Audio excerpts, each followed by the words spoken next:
आकाशवाणी दिल्ली प्रस्तुत करता है विशेष फोन इन कार्यक्रम रेडियो डॉक्टर। स्वागत, अभिनंदन आप सभी का कार्यक्रम रेडियो डॉक्टर में। और मैं हूं आपकी दोस्त शालिनी मित्तल, लेकर आ गई हूं आपका अपना पसंदीदा कार्यक्रम रेडियो डॉक्टर। बिल्कुल इंतजार होगा जानने का आज क्या विषय है। बहुत ही इम्पोर्टेंट विषय है और शुरुआत इस तरह से अगर करें तो गलत ना होगा दोस्तों। जाने से पहले किसी को दे दो जीवन दान, अमर रहना है तो कर दो नेत्रदान। जी हाँ, नेत्रदान एक महादान है। प्रतिवर्ष 25 अगस्त से 8 सितंबर तक राष्ट्रीय नेत्रदान पखवाड़ा मनाया जाता है, जिसका उद्देश्य होता है लोगों को नेत्रदान के प्रति प्रेरित करना।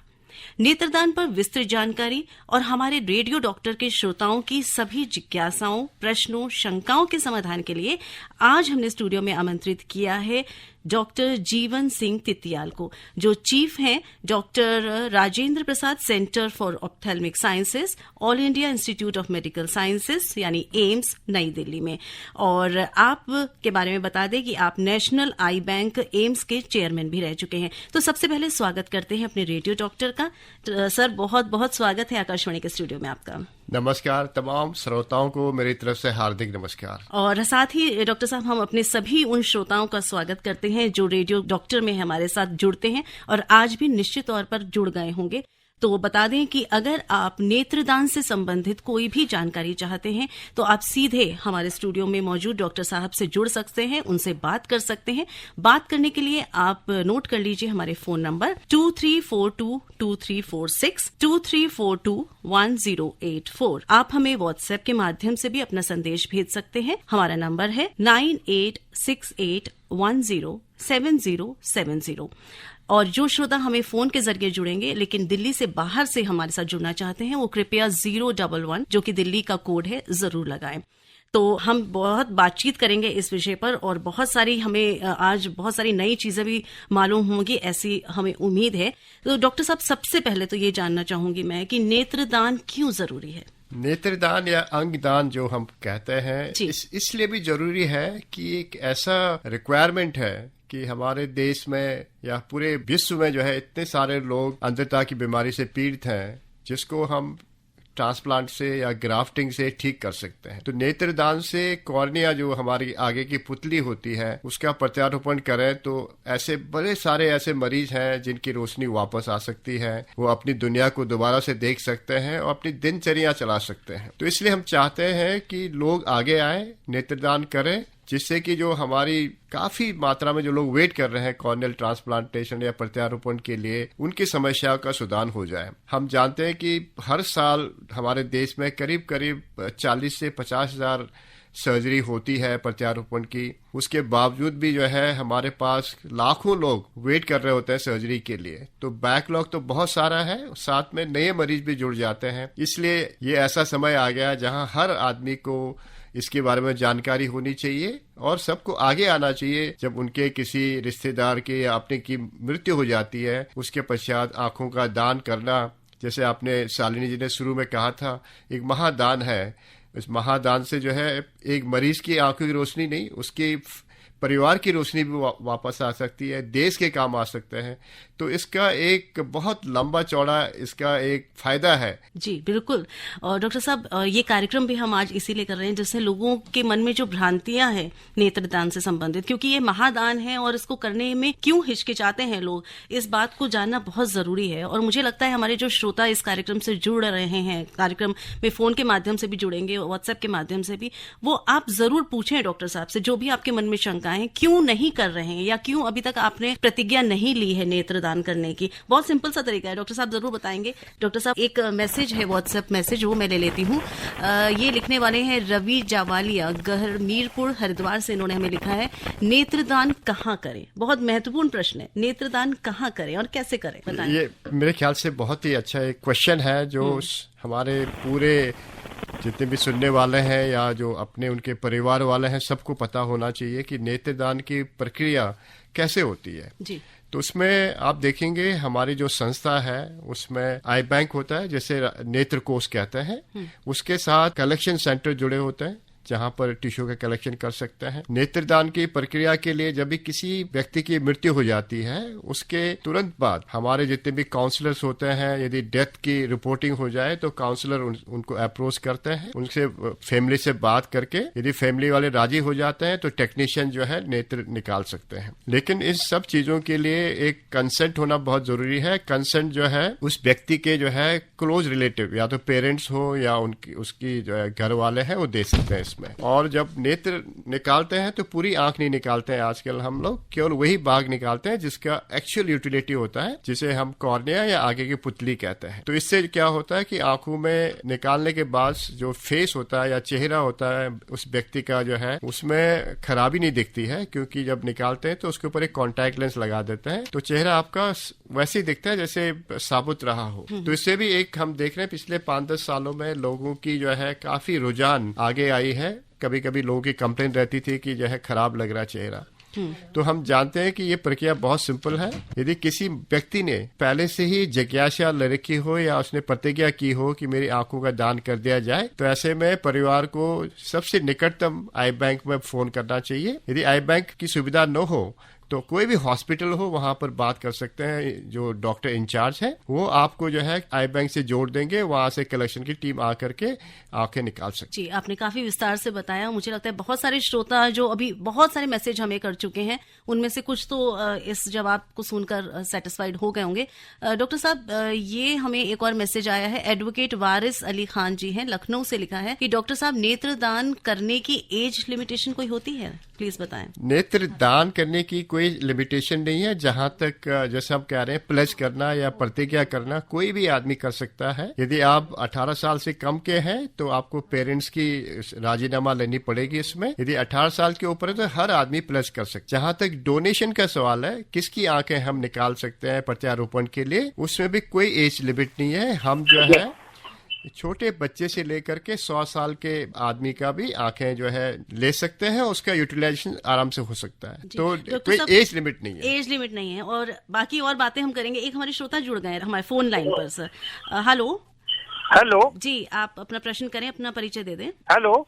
हाँ, आपको हम सुन पा रहे हैं। आप अपना प्रश्न पूछ सकते हैं डॉक्टर साहब से। डॉक्टर साहब, हेलो, नमस्ते मैम, गुरविंदर सिंह चट्ठा बोल रहा हूँ, सुभाष नगर से। जी चड्ढा साहब, आप अपना प्रश्न कर डॉक्टर सकते साहब को भी नमस्ते। नमस्कार। नमस्कार डॉक्टर साहब, एक क्वेश्चन पूछना चाहता हूँ कि जो व्यक्ति आई डोनेट कर रहा है वो क्या नॉमिनेशन भी कर सकता है कि जैसे किसी के रिलेशन में कोई है तो उसी को लगाई जाए? दूसरा, किस एज ग्रुप में ये डोनेशन किया जा सकता है? हाँ, जो आप जब प्लेस करते हैं, ये जो है एक तरफ से इसमें जो है कोई ऐसा बंदिश होता नहीं है कि हमने प्लेस किया है तो हमारे ही आदमी को मिलना चाहिए। ऐसी कोई सुविधा या ऐसी कोई लॉ नहीं है। जब भी आदमी डोनेशन करता है या कोई दान देता है तो दान में किसी आदमी को देना तो दान नहीं होता, तो ये किसी को भी लग सकता है जब भी जिसकी भी रिक्वायरमेंट होगी। हाँ, ये जरूर है कि किसी परिवार ने नेत्र दान कर रखा है तो उनको जो है बड़े सारे और सुविधाएं प्राप्त की सकती है, जैसे मेडिकल सुविधाएं हो या आंख की चेकअप हो, उनको ऑनर भी करते हैं। लेकिन ये कहना मुश्किल है कि उसकी आंखें उसी फैमिली दी जाए, ये बड़ा मुश्किल काम है। कभी कभी ऐसे कोइंसिडेंस भी हो सकता है। जहाँ तक एज के बारे में पूछ रहे, जैसे मैंने पहले बताया कि हर एज का आदमी जो है प्लेस कर सकता है। जी, बहुत बहुत धन्यवाद। बहुत सारे मैसेज डॉक्टर साहब आ गए हैं और हमारे श्रोता हमें बता रहे हैं कि ये विषय उन्हें बहुत पसंद आ रहा है और साथ ही साथ वो ये प्लेज भी लेना चाहते हैं कि हम आई डोनेट करेंगे। मैं जस्ट नाम ले लेती हूँ। ये जितेंद्र हैं जयपुर से। इसके अलावा हमें लिखा है राहुल राठौर ने सूरत गुजरात से। उनका प्रश्न वही है जिसका जवाब आप दे चुके हैं। और आरती मिश्रा ने लिखा है लखीमपुर खेड़ी से कि मैं भी आइज डोनेट करना चाहती हूँ। तो बहुत बहुत धन्यवाद आरती जी। इसके अलावा हमें लिखा है यशवंत आठमुटे उस्मानाबाद महाराष्ट्र से, जिन्होंने प्रश्न यही किया है नेत्रदान कितनी उम्र में किया जाता है और मैं नेत्रदान करना चाहता हूं। शिमला झुंझुनू राजस्थान से दिनेश शर्मा भी यही प्रश्न पूछ रहे हैं और हमें कह रहे हैं कि हम आई डोनेट जरूर करेंगे। और इसके अलावा रघुवीर सिंह चड्ढा जी का भी मैसेज है और आपका तो फोन पे भी बात हो चुकी है। बहुत बहुत धन्यवाद हमें मैसेज करने के लिए। नेत्रदान कैसे करें पूछ रहे हैं अज्जू भाई महू कोहली से प्लीज बताएं। तो अगर अज्जू भाई आप जुड़े हों हमारे साथ शुरू से, तो डॉक्टर साहब ने काफी विस्तार से बताया है कि किस तरह से किया जा सकता है। एक बात मैं ऐड करना चाहता हूँ, जहाँ तक जब प्लेज लेना है या प्रतिज्ञा करना है कि मैं मृत्यु के बाद मेरी आंखें जो है दान कर दी जाए, इसमें आप ऑनलाइन सुविधा भी ले सकते हैं और फॉर्म ले करके आप फॉर्म भर के भी जो है किसी भी नजदीकी आई बैंक में भेज सकते हैं। जहां तक एम्स न्यू दिल्ली का सवाल है, हमारा एक वेबसाइट है, आप एम्स के वेबसाइट में जा सकते हैं और फॉर्म जो है ऑनलाइन डाउनलोड करके हमें भेज सकते हैं। उसके बाद आपका एक जो है स्मार्ट कार्ड जो आपको भेज देंगे, जो हमेशा आपको कैरी करना पड़ेगा अपने साथ। जी, हमारे एक श्रोता हमारे साथ जुड़े हैं फोन लाइन पर। हेलो हेलो जी, हम आपको सुन पा रहे हैं। कौन बोल रही हैं? मैं ये कहना चाहती थी कि मेरा कॉर्निया ट्रांसप्लांट हो चुका है 2-4 बारी, लेकिन फिर भी वो सर्जरी सक्सेसफुल नहीं रही, तो क्या मैं अब करा सकती? अभी मेरी एज 53 है। हाँ। आपकी दूसरी एक ही आंख में हुई है, कि दूसरी आंख कैसी है आपकी? हाँ जी, आपकी दूसरी आंख ठीक है? नहीं सर, दोनों आंखों में प्रॉब्लम है। वाइट है आगे से। हाँ, समझ गया मैं। जैसे आपको पता चली गया होगा कि जब प्रत्यारोपण होता है तो बार बार करने में फ्यूचर में सक्सेस होने के चांसेस कम होते चले जाते हैं,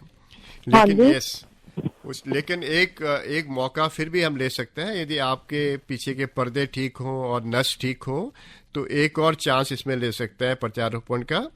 नहीं तो ऐसे और सुविधा भी होती है जिसमें हम जो है प्रत्यारोपण नहीं करते, हम कुछ और जो है लेंस लगा देते हैं, जैसे हम प्रोस्थेसिस कहते हैं। उसके बाद मतलब मैं ठीक हो सकती हूँ? हाँ, ठीक हो सकते हैं। एक बार चेक करेंगे, उसके बाद हम बताएंगे। आप कहाँ रहते हैं? हम लखनऊ में। हाँ, तो कभी मौका पड़े तो आप दिल्ली आ सकते हैं हमारे इंस्टीट्यूट में, एम्स में। एक बार प्रॉपर चेकअप हो जाए तो आपको बताएंगे कि आगे और क्या कर सकते हैं। बहुत बहुत धन्यवाद हमसे प्रश्न करने के लिए। आप सुन रहे हैं विशेष फोन इन कार्यक्रम रेडियो डॉक्टर। जी हाँ, आप सुन रहे हैं विशेष फोन इन कार्यक्रम रेडियो डॉक्टर। मैं हूं आपके साथ शालिनी मित्तल और आज के हमारे radio doctor doctor Jeevan Singh Titiyal. आप चीफ हैं doctor RPI centre of ophthalmic sciences, Akhil Bharatiya Ayurvigyan संस्थान, नई दिल्ली में। और हमारा टॉपिक आज का है नेत्र दान, बहुत बड़ा दान। और इसके बारे में सर बहुत कुछ हमें बता चुके हैं। डॉक्टर साहब, एक प्रश्न किया है, H सिंह इन्होंने अपना नाम लिखा है और ये लिख रहे हैं कैटरेक्ट सर्जरी वाले क्या डोनर हो सकते हैं आई के? हाँ, जैसे मैंने पहले बताया था कि हर आदमी अपनी आंखों का डोनेशन करा सकता है मृत्यु के बाद। और जिनकी ऑपरेशन हो चुकी है कैटरेक्ट सर्जरी की, या काला मोतिया की ऑपरेशन हो, या रेटिना का ऑपरेशन हो, वो लोग भी अपने पुतली का दान करा सकते हैं। आपको डायबिटीज की बीमारी हो या ब्लड प्रेशर की बीमारी हो या शरीर में कोई और बीमारी भी क्यों ना हो, आंखों का दान हो सकता है। क्योंकि जब भी हम आंखें लेते हैं तो उसका एक पूरा चेकअप होता है जिसमें हम देखते हैं कोई इन्फेक्शन तो नहीं है, ब्लड में कोई इन्फेक्शन तो नहीं। जब भी आंख लेते हैं तो ब्लड भी साथ में लेते हैं, तो ब्लड का भी चेक करते हैं, जिसमें हम एड्स का, HIV का या फिर हेपेटाइटिस का चेक करते हैं। तो आंखें वही यूज होती है जो बिल्कुल सही होती है, दोनों तरह से इन्फेक्शन ना हो और उससे जो है दूसरे को फायदा हो, वो आंखें यूज हो जाती है। तो कोई भी बीमारी क्यों ना हो, कोई भी आंख का ऑपरेशन क्यों ना हुआ हो, आंखों का दान आप कर सकते हैं। जी, यहाँ पर एक प्रश्न मेरे दिमाग में आ रहा है डॉक्टर साहब, आपने बताया कौन कौन दान कर सकता है, क्या ऐसा कोई है या ऐसी कोई बीमारी है जिसमें ये दान नहीं किया जा सकता? हाँ, ऐसे बहुत सारी बीमारियां हैं शालिनी जी, आपने बहुत अच्छा क्वेश्चन किया है। कुछ ऐसी बीमारियां होती हैं जिसके द्वारा इन्फेक्शन दूसरे मरीज को फैल सकती है प्रत्यारोपण के द्वारा। जैसे मैंने कहा था, हेपेटाइटिस हो जाए, या फिर एड्स की बीमारी हो, HIV की, या फिर कुछ ऐसे वायरल इन्फेक्शन हो। जैसे आपने सुना होगा कोविड जो अभी चल रहा था, उस बीच में भी हमने प्रत्यारोपण बंद कर दिया था क्योंकि हमें पता नहीं था कि ये वायरस कहीं आंख से तो फैल सकता है, नहीं फैल सकता है। फॉर्चुनेटली अभी तक ऐसा कोई रिपोर्ट नहीं आया है। जैसे बहुत से सुना होगा, रेबीज हो जाता है कुत्ते के काटने से, ऐसे मरीजों का भी जो है हम डोनेशन ले नहीं सकते हैं। किसी को सेप्टिसीमिया हो जाए, माना इन्फेक्शन से डेथ हो जाए, तो ऐसे में भी यदि आपका white blood cell count, TLC count 21,000 से ज्यादा हो तो वो भी अनसुटेबल हो जाता है। किसी की मृत्यु अननोन कारण से हो जाए, क्योंकि किस कारण से उसकी मृत्यु हुई है पता नहीं चले तो उसकी आंखें भी हम ले नहीं सकते हैं। तो लेकिन ये है कि जैसे आपने पहले से प्लेज किया है कि आपको डोनेट करना है तो आपको इन्फॉर्म करना चाहिए, तो कितने समय में इसको इन्फॉर्मेशन पहुंचनी चाहिए आई बैंक में या डॉक्टर के पास? शालिनी जी आप सही कह रहे हैं, इन्फॉर्मेशन जो है तभी हो सकता है यदि उनके परिवार वालों को पता हो कि इस व्यक्ति ने जो है प्लेज कर रखा है डोनेशन के लिए। इसलिए हम चाहते हैं कि जब भी आप प्लेज करें तो अपने परिवार में, अपने फ्रेंड सर्किल में जरूर बताएं कि आपने ये प्रण कर रखा है। यदि किसी की मृत्यु हो जाती है तो जैसे हम नॉर्मली कहते हैं कि 6 घंटे के अंदर अंदर जो है आंखों का दान हो जाना चाहिए। यदि विंटर हो, जाड़ों का मौसम हो, यदि बॉडी जो है रेफ्रिजरेशन में हो तो हम 8 से 12 घंटे के बीच में भी ले सकते हैं। ये डिपेंड करता है कि बॉडी किस अवस्था में रखी गई है, टेम्परेचर क्या है, आंखें खुली तो नहीं रह गई है। बहुत से टाइम हम देखते हैं कि मॉर्चरी से भी हम आंखें लेते हैं कि मॉर्चरी में जब बॉडी रखते हैं वो मॉर्चरी जहां पर एयर कंडीशन हो तो हम 10-12 घंटे के बाद भी ले सकते हैं। लेकिन सही ये होगा कि जितने जल्दी हो उतना अच्छा है। जी बिल्कुल सही। डॉक्टर साहब, इससे जुड़ा हुआ ही एक प्रश्न किया है श्याम मित्तल जी ने रोहिणी दिल्ली से।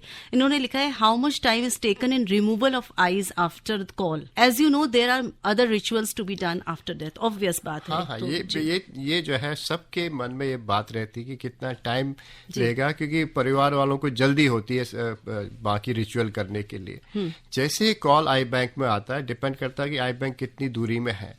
यदि आई बैंक डिस्टेंस ज्यादा है तो थोड़ा टाइम लग सकता है पहुंचने में। एक बार टीम पहुंच जाए तो एक बार पेपर वर्क पूरा हो जाए तो आंख निकालने में करीब 10 से 20 मिनट लग सकते हैं, क्योंकि आजकल जो है आंखों को साफ करना भी जरूरी हो जाता है। कोविड के टाइम में हम एक्स्ट्रा प्रिकॉशन लेते हैं, पूरे बॉडी से जब निकालते हैं हमारे टेक्नीशियन भी जो है प्रिकॉशन से लेते हैं, तो करीब आधा घंटा का टाइम लग सकता है। यदि हॉस्पिटल में हो जाए और आई बैंक साथ में हो तो कभी 10 मिनट में भी काम हो सकता है। लेकिन एवरेज टाइम हम देखते हैं कि जब इतने सालों से आई बैंक हम चला रहे हैं एम्स में, तो एवरेज टाइम हमारा करीब 1 से 1.5 घंटे का होता है। जी। लेकिन इससे ज्यादा नहीं। ये आपने बताया कि आने जाने में और टीम को वहां पहुंचने में, फिर उस प्रतिक्रिया को करने में लगता है। जहां तक प्रतिक्रिया जिससे आंख निकालते हैं वो करीब 10 से 15 मिनट लगते हैं बस। जी।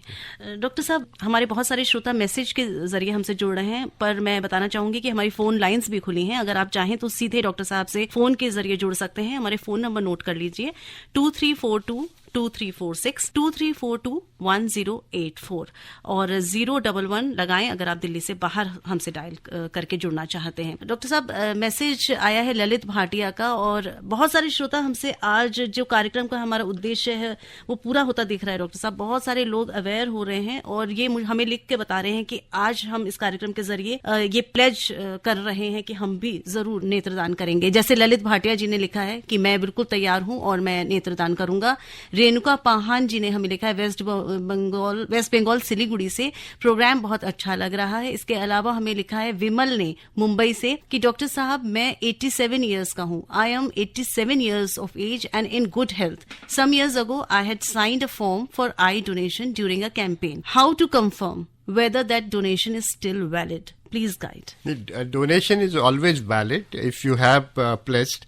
The only problem is it doesn't carry a legal value for whatever you have written for a donation. After a death of a person, the body belongs to a next of kin, that is either parents or their relatives. They have to give a consent for a removal. That is a major hitch in this pledge system. That's why we always tell you have to inform your people that you have done a pledging so that they honor your wish at the time of a death. Otherwise, if you want to have some sort of document with you, then whichever iBank has collected your form, you should ask them to give you a card. We normally give you a donor card which you have to carry. If you want to get it done again, you can go to our website, AIMS website. You can fill up the online form. We'll send you the card. Thank you so much. हमें message किया आपने और ये जानना चाहा। Doctor साहब, रवि जावालिया जी ने गंभीरपुर हरिद्वार से हमें लिखा है। पहले भी उन्होंने लिखा था। उन्होंने लिखा है कि मैं बहुत मोटिवेट हो गया हूँ आपका प्रोग्राम सुन के और मैं नेत्रदान करना चाहता हूँ। तो कुछ कहेंगे आप रवि जी को? रवि जी, ये बहुत अच्छी बात है कि आपने ऐसा सोच आज समझा है कि नेत्रदान करना चाहिए और करवाना चाहिए, और लोगों को, समाज में लोगों को इसके बारे में बताना चाहिए। एक आप अपनी तरफ से प्रण लेते हैं, तो जैसे मैंने कहा है कि अपने परिवार वालों को, अपने फ्रेंड्स को जरूर बताएं कि आपने प्रण किया हुआ है कि मृत्यु के बाद आपकी जो है पुतली का दान कर दिया जाए। मैं चाहता हूं कि समाज में लोग आगे आए, अपने मोहल्ले में, अपने समाज में इसके बारे में बात करें, जिससे कि जो जो भ्रांति होती है वो जो है खत्म हो जाए और लोग आगे आए नेत्रदान के लिए। जैसे मैंने शुरू में मैंने कहा था कि हमारे पास लाखों लोग नेत्रदान के लिए, नेत्रदान के बाद प्रत्यारोपण के लिए वेट कर रहे हैं। तो जब समाज आगे आएगा तो समाज से इस अंधता की बीमारी को हम हटा सकते हैं। तो बहुत अच्छी बात है रवि जी। मैं चाहूंगा आप जहां भी आप काम करते हैं या जिस इलाके में रहते हैं वहां पर अवेयरनेस बढ़ाइए। बहुत बहुत धन्यवाद रवि जी। और एक श्रोता फोन लाइन पर, हम कोशिश करते हैं डॉक्टर साहब अगर बात हो पाती है तो। हेलो जी, आप है रेडियो डॉक्टर में, अपना परिचय दे दीजिए। हाँ, आवाज आ रही है आपकी, बताइए। हेलो। हाँ जी, आप अपना प्रश्न कर सकते हैं, डॉक्टर साहब सुन रहे हैं आपको। हाँ जी, नमस्कार जी। नमस्ते जी, प्रश्न करिए। हाँ, मैं ये आप नेत्रदान की बात कर रहे हैं, मैं चाह रहा हूँ पूरे होल बॉडी डोनेट करना। बहुत अच्छी बात है, बहुत ही अच्छी बात है। आप लखविंदर जी बोल रहे हैं क्या? हेलो। बहुत अच्छी बात है। आप अपना नाम बताइए प्लीज। मेरा नाम विजय सिंह है, मैं डिस्ट्रिक्ट बिजनौर यूपी से बोल रहा हूँ। अच्छा, स्वागत है आपका जी, बहुत बढ़िया। UP district Bijnor. या विजय जी, आपका स्वागत है इस प्रोग्राम में। और आपने जो बताया हमें कि पूरा बॉडी आप डोनेट करना चाहता हो, वो भी एक प्रक्रिया है, साथ में चलती रहती है। बहुत अच्छी बात है कि बॉडी जो है दो तरीके से डोनेट कर सकते हैं डेथ के बाद, दो चीज के लिए। एक तो होता है कि यदि आपका ब्रेन डेथ हो जाए, बहुत सी ऐसी बीमारी होती है जिसमें आदमी ब्रेन डेथ हो जाता है, ऐसे में आपके ऑर्गन्स जैसे लिवर, किडनी, हार्ट, इन चीजों का जो है यूज हो सकता है। मरने के उपरांत आपकी आंखें, आपके स्किन, आपके बोन्स, ये जो है डोनेट कर सकते हैं, इसका यूज हो सकता है। और तीसरा एक मेन कारण भी होता है, बहुत से लोग अपने बॉडी को रिसर्च के लिए या टीचिंग पर्पस के लिए भी डोनेट करते हैं, वो भी हम एक्सेप्ट करते हैं। बहुत अच्छी बात है, थैंक यू। बहुत बहुत धन्यवाद हमसे ये प्रश्न करने के लिए और बताने के लिए कि आपने इतना नेक काम किया हुआ है। आप सुन रहे हैं कार्यक्रम रेडियो डॉक्टर। आज के हमारे गेस्ट, हमारे radio doctor doctor Jeevan Singh Titiyal. आप चीफ हैं RPI centre of ophthalmic sciences, Akhil Bharatiya Ayurvigyan संस्थान, नई दिल्ली में। और आज हम बात कर रहे हैं नेत्रदान महादान पर। डॉक्टर साहब, हमारे एक श्रोता हमारे साथ जुड़े हैं फोन लाइन पर। हेलो जी हाँ, स्वागत है आपका रेडियो डॉक्टर में। आप अपना परिचय दे दीजिए और अपना प्रश्न करिए। नमस्कार, मैं सदाशिव पालकर बोल रहा हूँ जी, महाराष्ट्र, नवी मुंबई, सानपाड़ा से। मेरा प्रश्न ये है कि मैं ब्लाइंड पर्सन हूँ, ग्लोकोमा हुआ मुझे, मेरा रेटिना खराब। जी, आपकी आवाज अब हमारे पास नहीं आ रही जी। इनका प्रश्न वैसे ये था कि डॉक्टर साहब, इनकी जो है रेटिना, इन्होंने बोला मेरी आउटर ठीक है, तो क्या मैं डोनेट कर सकता हूँ? समझ गया इनका क्वेश्चन जो है। मैंने पहले इसका आंसर भी किया था। जी, आपने किया है। यदि आपको काला मोतिया से पीछे नस खराब हो गई हो या रेटिना खराब हो गई हो किसी और बीमारी से, यदि आगे की पुतली सही हो तो आप जो है पुतली का दान कर सकते हैं। क्योंकि जहां तक प्रत्यारोपण का सवाल है आज के डेट में, कि आगे की पुतली ही यूज होती है, तो आप निश्चय करिए और निश्चिंत जो है अपना जो है प्रत्यारोपण के लिए या कॉर्नियल डोनेशन के लिए अपना रजिस्ट्रेशन करा सकते हैं। बिल्कुल, तो आप करवा सकते हैं, डॉक्टर साहब ने बताया। हमारे एक और श्रोता फोन लाइन पर। हेलो जी, नमस्कार। नमस्ते डॉक्टर साहब, नमस्कार। नमस्कार भैया। डॉक्टर साहब, मैं सीतापुर से मोहम्मद आरिफ बात कर रहा हूँ। डॉक्टर साहब, मैं खास बात ये पूछना चाहता हूँ कि जो दान करते हैं पुतली आंखों को, तो कौन से ऐसे व्यक्ति होते हैं जिनके ये लगती हैं? क्योंकि अक्सर सबके ये पुतली लग ही नहीं पाती, तो ये हमको आप बताएं कि किन व्यक्तियों की पुतली लग जाती है। बहुत अच्छी बात है, आपने बहुत अच्छा क्वेश्चन पूछा है। और जहाँ तक जो आंखों की बीमारी होती है, जो बीमारी जो आगे की जो काली पुतली होती है, जैसे हम कॉर्निया कहते हैं, उसमें यदि सफेदी आ जाए या उसमें सूजन आ जाए, उसमें किसी तरह से रोशनी अंदर जाने के रास्ते में रुकावट आ जाए, क्योंकि हम जानते हैं कि जो आगे का कॉर्निया होता है एक लेंस की तरह काम करता है, यदि उसमें कोई धब्बा आ जाए तो फिर आपकी रोशनी कम हो जाती है। तो आगे की पुतली का ही जो है प्रत्यारोपण कर सकते हैं। कुछ ऐसी बीमारियां होती है साथ में, यदि किसी को काला मोतिया हो गया हो और काला मोतिया से पीछे की नस बिल्कुल खराब हो गई हो और उसको नजर कुछ नहीं आना है, तो ऐसे में प्रत्यारोपण करने का फायदा नहीं होता है। यदि आगे की पुतली में सफेदी हो और साथ में बड़े सारे जो है खून की नसें आ गई हो उसमें भी जो है प्रत्यारोपण के सक्सेस के चांसेस कम हो जाते हैं। तो जो बीमारी आगे की पुतली को अफेक्ट करता है उसका इलाज हो सकता है। और आजकल हम जानते हैं कि आगे की पुतली को भी हम जो है अलग अलग लेयर में ट्रांसप्लांट कर सकते हैं, जिससे कि पूरी आंख को चेंज करने की जरूरत नहीं पड़ती, कॉर्निया के भी पार्ट्स में चेंज करते हैं। तो सक्सेस रेट आजकल बहुत बढ़ गई है कॉर्नियल ट्रांसप्लांट सर्जरी की। तो जहां तक पीछे की पर्दे की बीमारी हो तो उसका हम प्रत्यारोपण नहीं कर सकते, केवल आगे की बीमारी को ठीक कर सकते। जी, बहुत बहुत धन्यवाद प्रश्न करने के लिए। डॉक्टर साहब, बहुत सारे मैसेज आ गए हैं जिन्होंने हमें लिखा है, क्योंकि आपने देह दान के ऊपर भी बात की थी कि बॉडी भी डोनेट कर सकते हैं, क्योंकि उसके बहुत सारे ऑर्गन्स यूज होते हैं और पढ़ाई के लिए, आगे अनुसंधान के लिए भी इस्तेमाल किया जाता है। लखविंदर सिंह जी ने चंडीगढ़ से लिखा है, I have donated my whole body and people should donate this.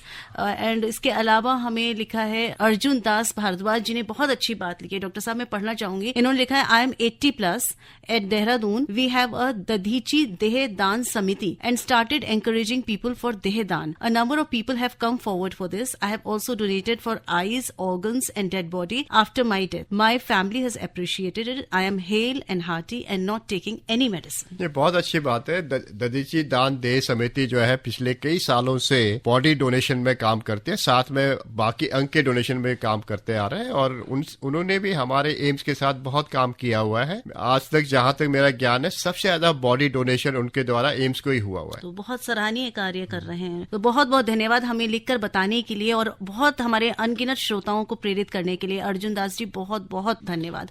और डॉक्टर साहब हमारे एक श्रोता हैं जयपुर में, जितेंद्र जी, इन्होंने हमें लिखा है, व्हाट इज ब्रेन डेड? क्योंकि बहुत सुनते हैं कि ब्रेन डेड हो गया तो उन्होंने अपनी ऑर्गन्स और आई डोनेट कर दिया। तो what is brain dead and how does it contribute for donating eye? हाँ, ये क्वेश्चन बहुत अच्छा है, क्योंकि आप जानते हैं कि मेडिकल टर्म में आदमी को कृत्रिम सांस से या कृत्रिम ब्लड सप्लाई से जिंदा रख सकते हैं। तो ये बहुत लंबे समय तक चल नहीं सकता है। और ब्रेन में जब ब्लड सप्लाई चल रही होती तो ब्रेन चलता रहता है, लेकिन आपके बाकी सारे अंग जो है काम करना बंद कर देते हैं, जैसे हार्ट काम करना बंद कर देता है। तो ऐसे सिचुएशन में जब लगता है कि आदमी की रिकवरी नहीं हो सकती है तो उस टाइम को, उस चीज को हम ब्रेन डेथ करते हैं। मतलब कि जब ब्लड सप्लाई ब्रेन को भी बंद हो जाती है, लेकिन हमने जो है आर्टिफिशियल, जैसे आपने सोचा वेंटिलेटर में रखा है तो उससे जो है उसकी सांस चल रही है, लेकिन एक्चुअली में जो है बॉडी में उसके ऑर्गन्स काम नहीं कर रहे। तो ये सही टाइम होता है कि डिक्लेयर हो जाए तो सारे ऑर्गन जो है सही टाइम में यूज हो सकते हैं। जी, हमारे एक श्रोता फोन लाइन पर। हेलो जी,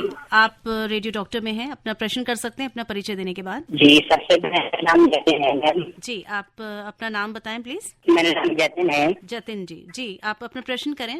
जी, मैं आंखों से ब्लाइंड हूँ। जी।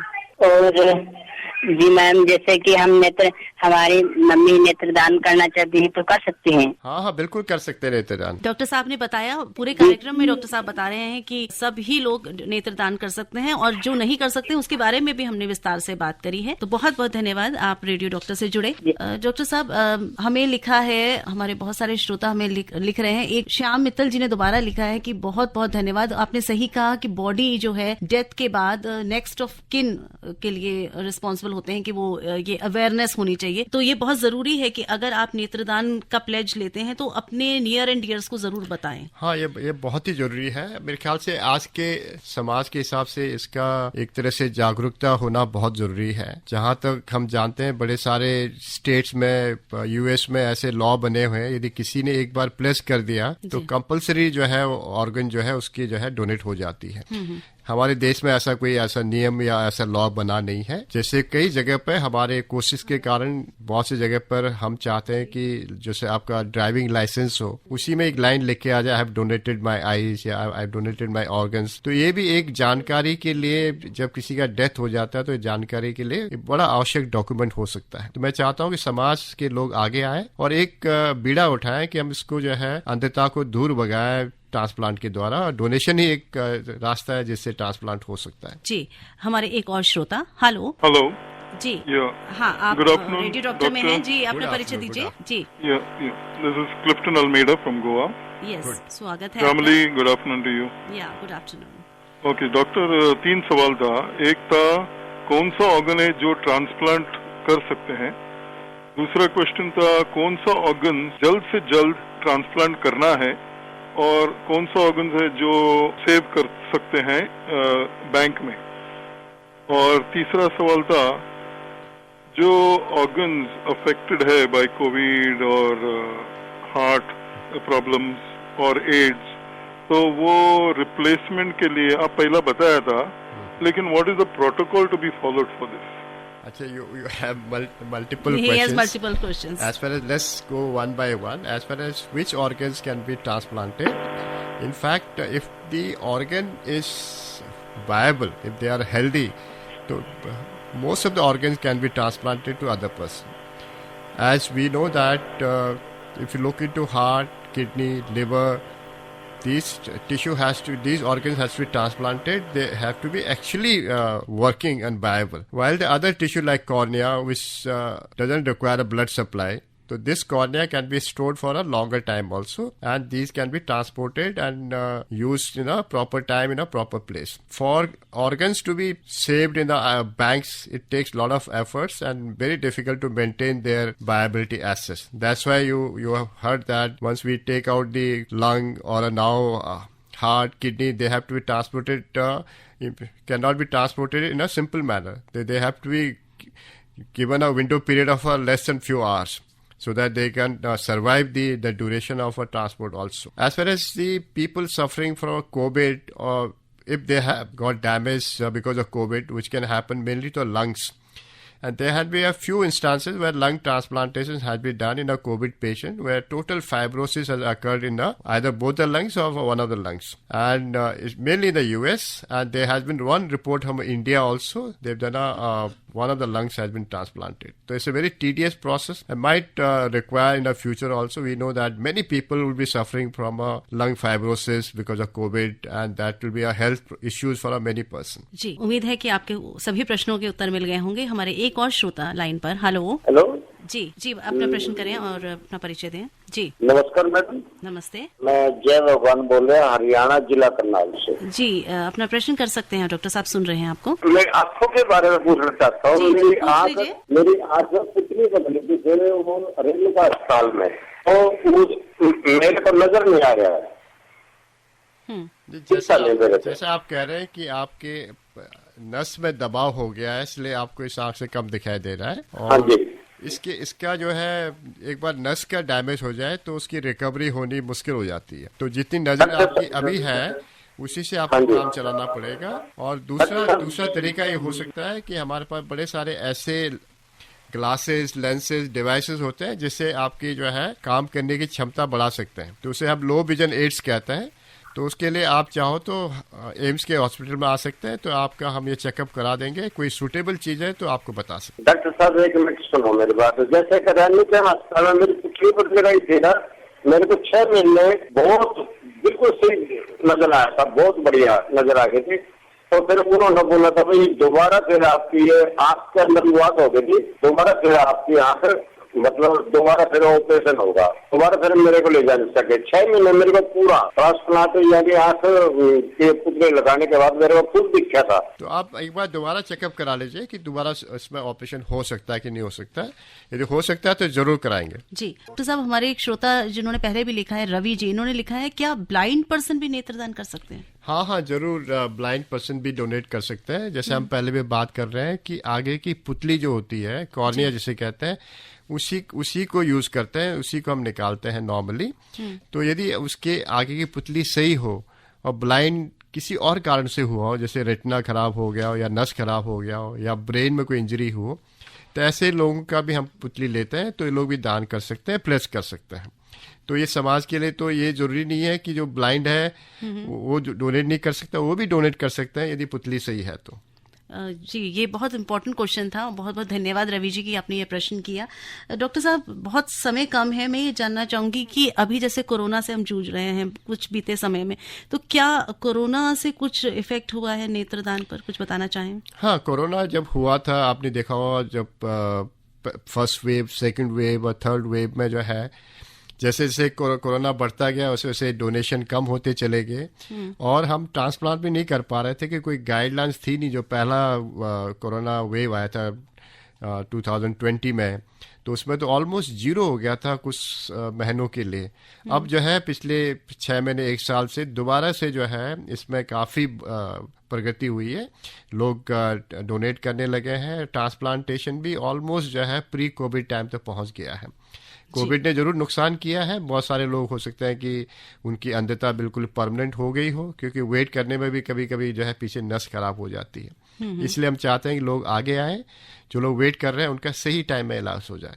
जी, और हमारे एक श्रोता ने ये भी जानना चाहे, डॉक्टर साहब मैं नाम अभी उनका ढूंढ रही हूँ, उन्होंने ये लिखा था कि वेबसाइट बताइए जिसका जिक्र आपने किया था। हाँ, शालिनी जी, जो मैं कह रहा था एम्स का वेबसाइट जो है हमारा एक ऑर्बो एक ऑर्गेनाइजेशन है, उसके अंदर आप जाएंगे तो ऑर्गन डोनेशन, आई डोनेशन सबके आपको ऑनलाइन फॉर्म्स मिल जाएंगे जिसको आप डाउनलोड कर सकते हैं और फिल कर सकते हैं। जी, और अनिल ने हमें लिखा है टनकपुर डिस्ट्रिक्ट चंपावत उत्तराखंड से कि क्या आई डोनेशन से कुछ बेनिफिट्स भी मिलते हैं गवर्नमेंट की तरफ से?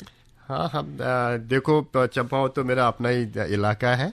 जहाँ तक मैंने कहा था आई डोनेशन जो करते हैं उसमें सरकार की तरफ से बहुत सारे इंसेंटिव नहीं हो सकते हैं, लेकिन आप अपने लिए बहुत सारा कर सकते हैं। एक तो समाज के लिए आपने काम किया है, दूसरा आपने अवेयरनेस बढ़ाया है, तीसरा ये है कि एक जहाँ पर मेडिकल हेल्थ लगेगा, कैंप लगेगा, आपको सुविधा प्रदान की जा सकती है।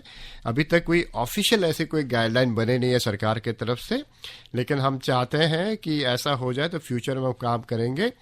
जिन्होंने ऑर्गन डोनेशन किया हो, प्लेस कर रखा हो, या फिर जिनके परिवार से प्लेस डोनेशन हुआ तो उनको कुछ फ़ायदा मिले। हम ये जरूर करते हैं, ये पखवाड़ा जो हम मनाते हैं पूरे देश में, उसमें जितने लोगों ने डोनेशन किया होता है उनके फैमिलीज़ को ऑनर करते हैं, उनको जो है उनकी एक तरह से हम जो है उनकी भावनाओं का आदर करते हैं। साथ में जो लोग काम करते हैं उनका भी हम जो है आदर सम्मान करते हैं। जी डॉक्टर साहब, बहुत सारी आज बातें हमें और जानने को मिली और निश्चित तौर पर हमारे श्रोताओं को भी बहुत कुछ पता चला होगा नेत्रदान के बारे में।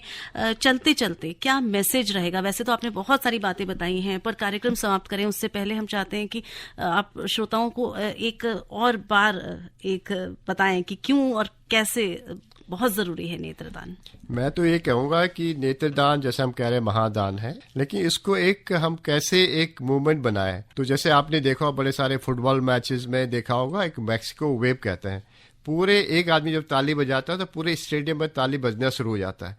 ये हम चाहते हैं कि ये जो आज हमारा जो ये कार्यक्रम हुआ इसके माध्यम से पूरे देश में एक मुहिम छिड़ जाए कि सबको आंखों का दान करना है, अंगों का दान करना है, जिससे कि जो है ये दान जो है किसी के काम आ जाए, किसी की रोशनी बढ़ जाए, किसी की जिंदगी सुधर जाए। जी, बिल्कुल सही बात बोली डॉक्टर साहब, और हम यही चाहते हैं कि हमारा ये कार्यक्रम अगर किसी के काम आ सके तो हम अपने आप को खुशकिस्मत समझेंगे। आप सुन रहे थे कार्यक्रम रेडियो डॉक्टर। हमारे आज के गेस्ट थे डॉक्टर जीवन सिंह तेतियाल, जो चीफ हैं doctor RPI centre of ophthalmic sciences AIIMS के, और मैं आपकी होस्ट रही शालिनी मित्तल। स्वीकार करिए मेरा नमस्कार।